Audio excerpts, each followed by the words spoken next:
ಸಮುದಾಯಕ್ಕೆ ಕೌಶಲ್ಯಾಭಿವೃದ್ಧಿ ಕೇಂದ್ರ ಸ್ಥಾಪನೆ, ಮತ್ಸ್ಯ ಆಹಾರೀಕರಣ ಯೋಜನೆಯಡಿ ಮೀನುಗಾರಿಕೆ ನಿಷೇಧದ ಅವಧಿಯಲ್ಲಿ ಕರಾವಳಿಯ ಮೀನುಗಾರರಿಗೆ ನೀಡುತ್ತಿರುವ ಪರಿಹಾರ ಮೊತ್ತದ ರಾಜ್ಯದ ಪಾಲನ್ನು 1,500 ರೂಗಳಿಂದ 3,000 ರೂಗಳಿಗೆ ಹೆಚ್ಚಿಸಲಾಗುವುದು.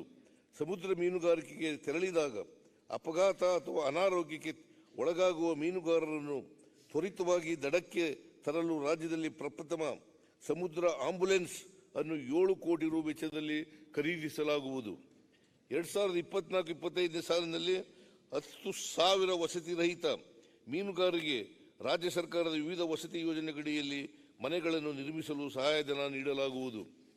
ರಾಜ್ಯದಲ್ಲಿ 16 ಮೀನು ಮರಿ ಉತ್ಪಾದನಾ ಕೇಂದ್ರಗಳ ಉನ್ನತೀಕರಣವನ್ನು ನಬಾರ್ಡ್ ಸಹಾಯದೊಂದಿಗೆ 20 ಕೋಟಿ ರು ವೆಚ್ಚದಲ್ಲಿ ಕೈಗೊಳ್ಳಲಾಗುವುದು. ಚಿತ್ರದುರ್ಗ, ಹೊಳಲ್ಕೆರೆ ಮತ್ತು ಹೊಸದುರ್ಗ ತಾಲೂಕುಗಳ ಗಣಿಬಾಧಿತ ಪ್ರದೇಶದಲ್ಲಿ ಮೀನುಗಾರಿಕೆಯನ್ನು ಕೈಗೊಳ್ಳಲು 6 ಕೋಟಿ ರು ವೆಚ್ಚ ಮಾಡಲಾಗುವುದು. ಸಹಕಾರ ಗ್ರಾಮೀಣ ಆರ್ಥಿಕತೆಯ ಜೀವನಾಡಿಯಾಗಿರುವ ಸಹಕಾರ ವಲಯವನ್ನು ಬಲಪಡಿಸುವುದು ನಮ್ಮ ಸರ್ಕಾರದ ಆದ್ಯತೆಯಾಗಿದೆ. 23-24ನೇ ಸಾಲಿನಲ್ಲಿ ಬಡ್ಡಿ ರಹಿತ ಅಲ್ಪಾವಧಿ ಸಾಲವನ್ನು 3 ಲಕ್ಷ ರುನಿಂದ 5 ಲಕ್ಷ